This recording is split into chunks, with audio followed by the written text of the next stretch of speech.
Thanks again, everyone. My name is Zach Edwards. I'm a senior threat analyst at Silent Push. I'll be presenting some research today from Rashid Bhatt as well, who's a threat intelligence reverse engineer that I work with. And today I'm going to be going over some FIN7 campaigns. So Silent Push, we've been tracking FIN7 now for a couple months, and we're tracking a bunch of shell websites they create. And so because of that, we're catching a lot of their honeypots, places that they're putting malware to try and trick people into stumbling into it.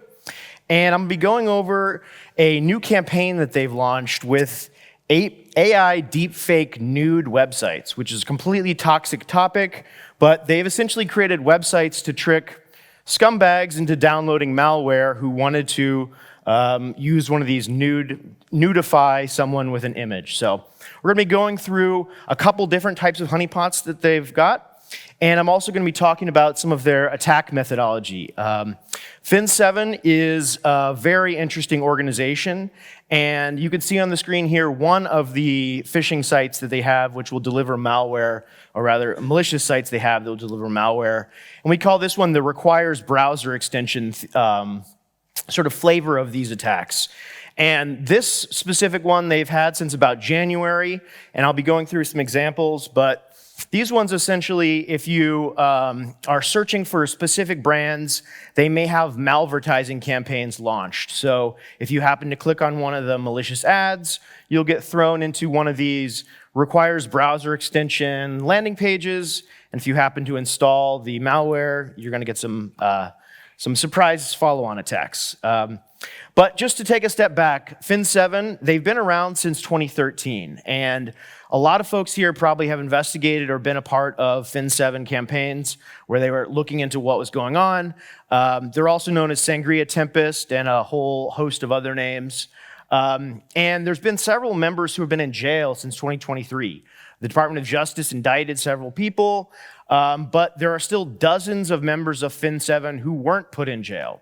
And so there was a brief period of time where people thought maybe these threat actors had been disrupted, maybe they would move on, but it definitely does not appear that's the case. They've targeted a huge range of organizations. Back in the day, FIN7 were the folks who would get into a system, a point-of-sale system, and just sit there scraping credit cards. They were one of the biggest organizations to sell credit cards on the dark web. And that was one of the ways they made their money, targeting pretty much every industry you could think of, lots of food service, lots of sort of hospitality. And in 2024, we sort of saw that they were coming back. So since January of this year, when we at Silent Push caught wind that they were not gone, we got basically a trusted researcher shared us one domain that they'd been using that was still live. And on that domain, we basically realized that they had some very odd content on this page. They had some odd English phrases, they had some weird stock images, and some really specific layouts on these pages. And we realized these were part of a network of these shell websites. So we basically developed fingerprints for what these shell websites look like. We have over 300 of these fingerprints now. And we're tracking thousands of these shell websites. I think it's close to 9,000 right now. And it's a really interesting effort where these shell websites, they look like super generic businesses, made up businesses in targeted industries. And these shell websites have a few different purposes. One, they appear to be potentially for the spear phishing fronts. So they're known to send lots of emails to businesses saying, hey, I'm a potential customer, I'm a potential vendor, something to just try and get you to open that email or correspond with them. Every one of these shell websites has an email address embedded into it, and some of these domains also have MX records for that custom domain. And so we believe that they're both sending phishing emails from the custom emails embedded and sometimes from the domains themselves. And then also sometimes these corporate shells will redirect some users to a literal phishing page or one of these malware delivery pages. And what we've sort of done with some of our tests, testing data center connections versus residential IPs, We will get a generic, boring shell website when we hit it on a data center, and then we hit it on a residential IP 10 seconds later. That residential IP will be redirected to a phishing site. So think about sort of FIN7 as a pretty sophisticated organization that has been scaling up this year and are seemingly trying to avoid being detected by certain companies. Their goals have remained sort of financially motivated their entire lifetime, but when they first started, they were stealing credit cards like you wouldn't believe. We still have found some of their phishing sites that have sort of this user-facing credit card phishing scheme, but it's much lighter. They were targeting the Louvre Museum earlier this year during the Paris Olympics. They had pixel-perfect versions of the Louvre Museum, the how do you get reservations page, which you have to pay for. They've targeted other sort of vacation-type rental sites where credit cards were attempted to be acquired. But in this malware, what we found, and I'll get into it in a little bit, is they are looking for work group computers. So we do know they have ransomware campaigns that have been active. And then this more recent AI deepfake stuff, it appears to be just classic info stealers. And so they have a few different flavors of what they're doing right now. Since 2013 rather, Colonial Pipeline was associated with FIN7. They've also created 2 cybersecurity companies that they were indicted for. These were shell companies where they were basically recruiting red team operators to work for them for free or some payment, and essentially tricking people to pen test future victims. And we'll get into it a little bit here, but they have another one of these cybersecurity fronts running right now, today, and they may be trying that same scheme right now. FIN7 also was the folks that breached a bunch of major restaurant chains and places that had access to the credit card data earlier. Since 2023 and the indictments that occurred, basically in all of 2023, it was only ransomware incidents that were associated with FIN7. Microsoft put out a really good report a couple weeks after the indictment, and it was basically one of the first, and then there was a series of others. BlackBerry also put out a really nice piece about some of their targeting for the financial sector. As we sort of talk about FIN7, and as I get into this, it's really important to appreciate the complexity of tracking FIN7. All of the serious organizations that have tracked them are usually tracking UNC groups, basically criminal threat groups, and then they merge certain of those UNC groups into the FIN7 cluster. And FIN7 has a lot of aspects of how they try and hide. They're using tooling that other folks use. They actually share some infrastructure with potentially 2 other threat actor groups. And FIN7 is difficult to track, and so while we are pretty confident in the campaigns we're highlighting today, I just want everyone to appreciate that as you see me talk about the .MSIX malware or the redline stealer, obviously other threat actor groups are using similar methods. And so don't just assume because you see something that looks like FIN7, it may be just one of the other sort of Russia-aligned criminal groups that has a shared process. In 2024, as I mentioned, they're scaling up their attacks significantly. They've been targeting dozens of organizations. This is just a sampling of what they've been targeting from Reuters, Microsoft, major news organizations, CNN, Bloomberg, LexisNexis, quite a few crypto companies, and like I said, also consumers. And so there's a lot of interest and energy from people trying to defend against this at the moment. As I'd mentioned, this is one of the sites that they had just recently that targeted consumers. This was a checkout page that basically phished credit card details from Louvre visitors. And this is another one. So FIN7 has been using malvertising campaigns for quite some time, and they're typically using Google search ads. You can buy Google AdWords accounts, you can compromise them, they're everywhere. Facebook advertising accounts, you can still buy them places, it's still possible to compromise them, but they seem to be leaning towards this. We're going to compromise Facebook advertising accounts. So we found basically a complete phishing kit that targeted Facebook business users, which would give you access to an ads account. And so we do believe that while they are currently focused on Google AdWords and search campaigns, they may have an interest in expanding into other networks. And as I'd mentioned, this is the current cybersecurity front that they're running. So they've been indicted for 2 past cybersecurity companies, cybercloudsec.com. This goes up and down. So in 1 week it may be up, the next week it'll be down, but for the last 7 months or so, it's been doing that rotational schedule. And it's also been seeing updates to it. So there are definitely resources that are putting into that site. And I'm going to briefly go through the infrastructure before I get into their malware stuff and what everyone came here to see. So they are operating thousands of these sites across a huge diversity of domains. It is very difficult to track them just based on their technical indicators, just based on where they're hosting or where they register. I would really suggest people thinking about the content, the types of sites that they're putting up. They have domains hosted on a wide variety of locations. Some were dedicated ranges like Stark Industries. We were able to get all that cleaned up.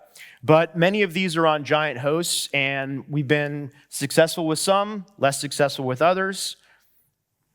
And most of the IPs, while they are in the United States, that is not exclusively where they are. So FIN7 had historically targeted mostly just the United States, but we've seen targeting of an Iranian state bank, Bank Mellit. We've seen some Spanish language websites, and they've clearly sort of expanded their profile globally. They're also registering their domains at a wide variety of locations. So once again, there's not one single point of failure for them, but you will see lots of Western brands here. And again, sort of the name servers that they're using are heavily focused on Western brands. Here's a small sampling of domains that they're using. So Silent Push has already released a good chunk, about 75 domains publicly. This is a new chunk, so and this will be public. And so between this and the other sites we've already made public, we're hoping that some cybersecurity companies can follow in our process and fingerprint the thousands of sites that they're creating.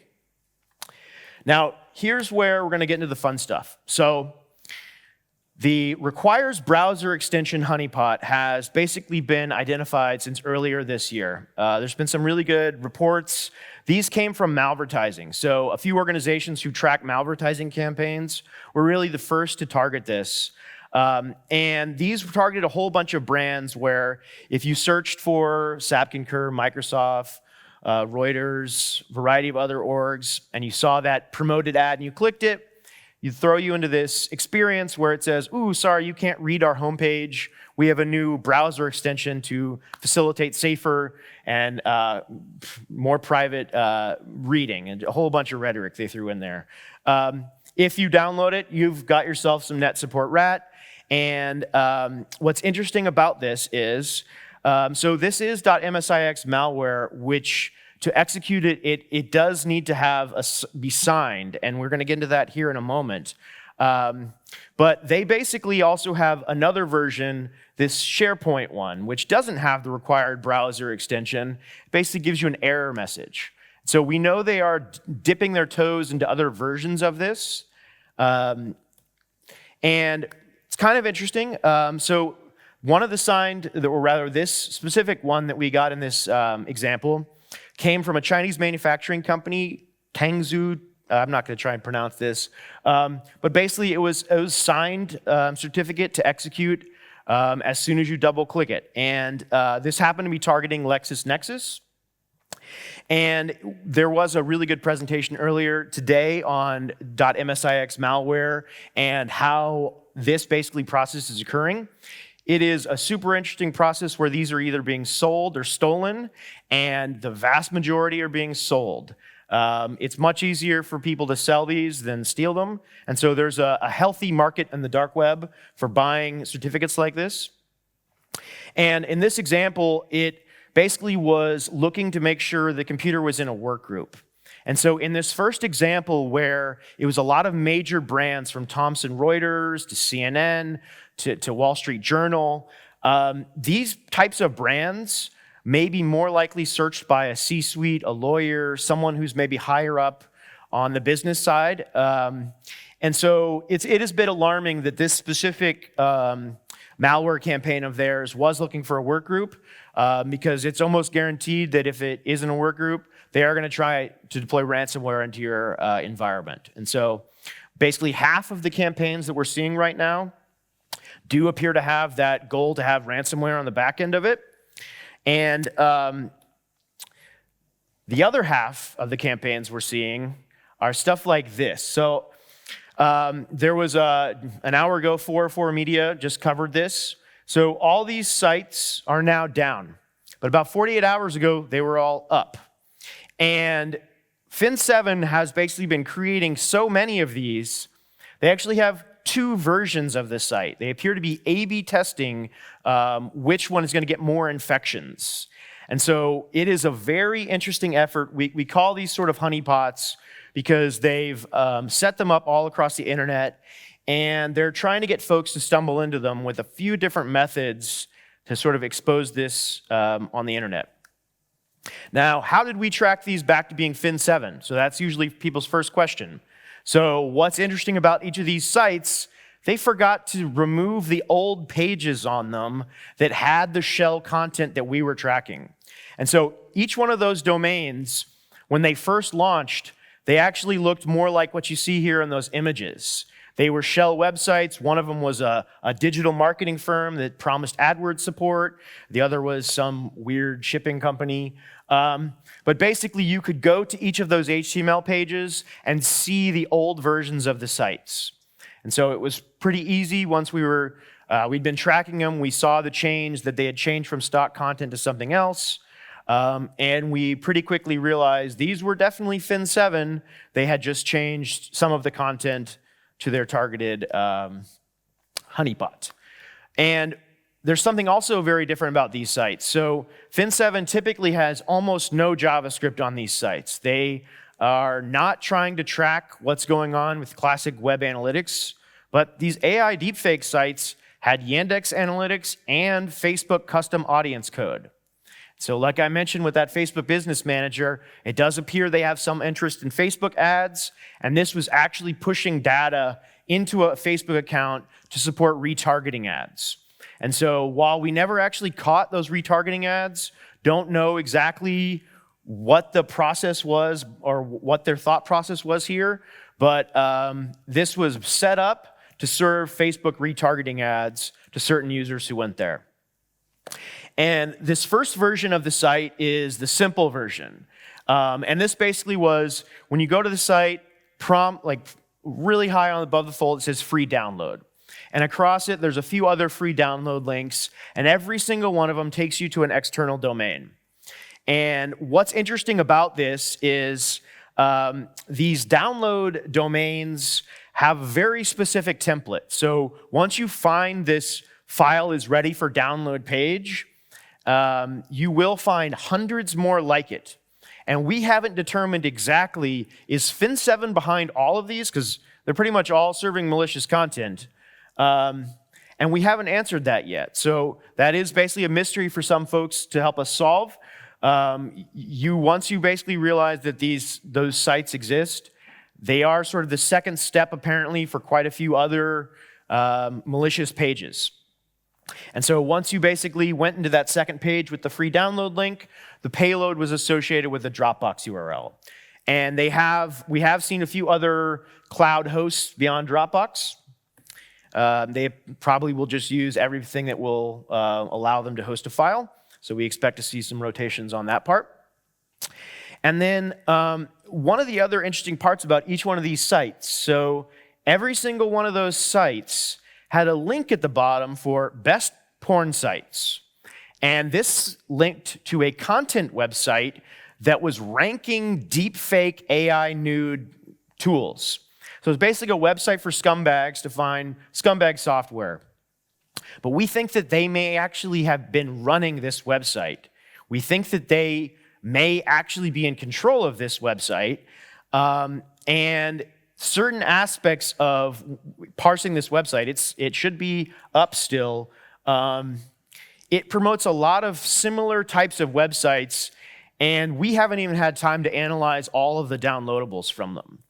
And when researching this and seeing all the sites they were promoting, there were a few that had a similar flow to the one I'm about to show you here. And so just putting it out here, there may be even more of these sites floating around that FIN7 is using, and other folks may be able to pick those up.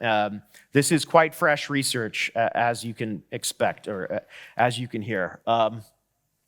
And basically this, the EXE that's available, I've got the MD5 here, and I'm going to get into a little more details, but it basically employs some sophisticated techniques, multiple packers, embedded malware in Pascal, and it leverages Java-based launchers to evade detection.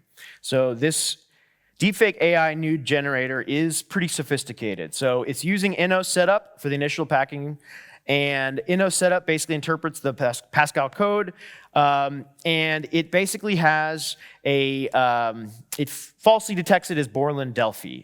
So certain organizations that are, have some diligence and they were trying to download this for whatever nasty purposes they may have, they may think, oh, look, it may not be malicious, and they may go ahead with the install. It, of course, is malicious.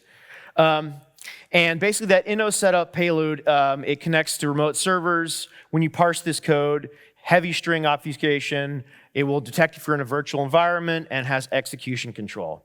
And so this whole sort of, this flavor of their malware, it's clear they spent a decent amount of time getting this in a place where as few people as possible would detect it.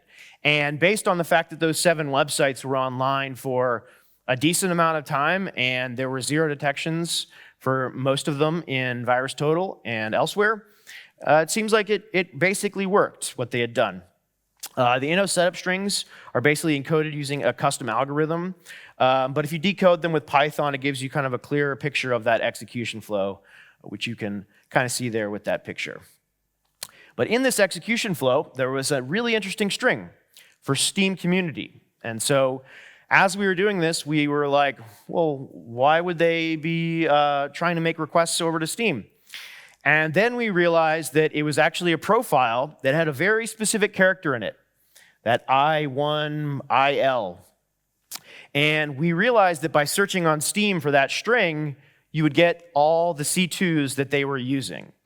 And so we did that, and we started monitoring Steam. A lot of these are actually down now. So Steam was alerted, and it appears maybe FIN7 is also deleting these. So it appears that they may use they upload the specific handle that they want, throw in the C2 that they're using, and then as soon as they burn that C2, they seemingly delete the profile, and they create a new one. And we thought this was really interesting. There's certainly been other efforts similar to this, but not a ton that use Steam usernames and a specific string to look for. And this actually was first discovered by a fantastic researcher, Russian Panda. And basically the payload, it is sort of a defuck loader. I'm not sure if that's the appropriate way to say that. But in short, the zip file that it served was basically this known info stealer that will likely compromise your device further once it has credentials. And then a secondary payload was observed. So after the first payload, we kept on monitoring, and then Redline basically was served over it. And so it's pretty clear that while this campaign isn't necessarily trying to encrypt your drive, it doesn't seem to have some of the, maybe the ransomware motives that the other campaign has. This is definitely aimed at stealing credentials, and if they get solid credentials, everyone should expect them to attack a corporation with whatever they can get. And what's also interesting about this campaign, so that exact sort of payload was also found being used targeting a variety of other applications. Putty, Razer Gaming, Fortinet, there was a Fortnite video game cheat, Zoom, Canon, and several other generic applications. And this definitely aligns to what FIN7 has been doing. So we know they love to get people to paint the fence for them or compromise themselves. And so what they've done with like that fake security company where they're trying to hire real security people to attack their future victims. They also have this wild deepfake AI Nude where people trying to do scummy things with pictures are going out there searching for this type of software, and they're going to be proactively infecting themselves. Same thing for a Fortnite video game cheat. Someone who's like, gosh, I'm terrible at video games, but I want to look like I do great, going out there, searching for something, and proactively infecting themselves. They're really good at this type of lure, and we think that this is definitely the type of thing that they're going to continue doing because, for instance, they've had 7 of those deepfake sites, so we definitely assume, why wouldn't they have an 8th? And here is the second version of the deepfake AI site. And so this is the one where I've seen versions of this that I just haven't had time to analyze all the malware.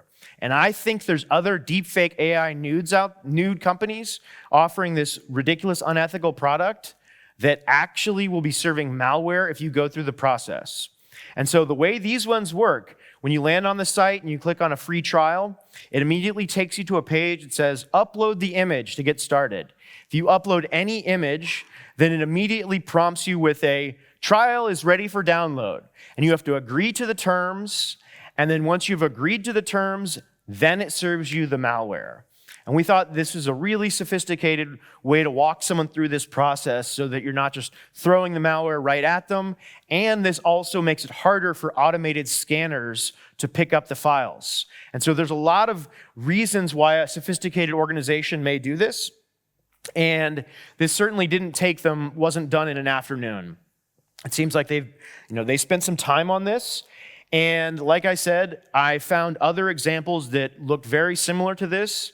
And so keep your eye out in this area of sort of businesses because many of them may actually be malicious. And if you download that, what is kind of interesting about it is the C2s that were being used. This is just from last week, 0 on one of them in VirusTotal and 19 on another. And so this campaign that they were using this kind of complicated process to actually get the malicious payloads isn't being found completely by other researchers. And so really want to make sure people appreciate that this was a pretty sophisticated effort and it did hide itself from many different organizations. So just to wrap up today, they are creating thousands of shell websites. FIN7 is active and scaling up. Some of these sites may host malicious content on them directly. Others may redirect you to new malicious websites. They have launched malvertising campaigns that use this .MSIX malware. This continues. They continue to do this. And it definitely is the campaigns that will lead to the ransomware directly. And then they have these honeypots or these website lures for people searching for deep nude AI generators. And they had at least 2 versions of these sites. And so the fact that they had 7 of these websites and 2 different versions of this is a pretty strong indication that they are A/B testing what works the best for getting the most infections, and that they think that this type of campaign is potentially effective. And I'm going to pause. There's one detail that I didn't include, and the media report today on this same research didn't include, but FIN7 did buy ads on at least one porno website. And they may be buying ads promoting these deepfake sites on places that allow you to promote this type of scummy content. So keep your eyes out. They are definitely the type of folks that like ads and putting things in front of people that are malicious. And then the malware found via these deep nude AI generators does connect it to other campaigns. And so we do know that FIN7 also has other lures, other honeypot type situations to try and get folks to infect themselves. So with that, I'm going to quote a little sources here and open for any questions folks have. Thank you so much. Thank you.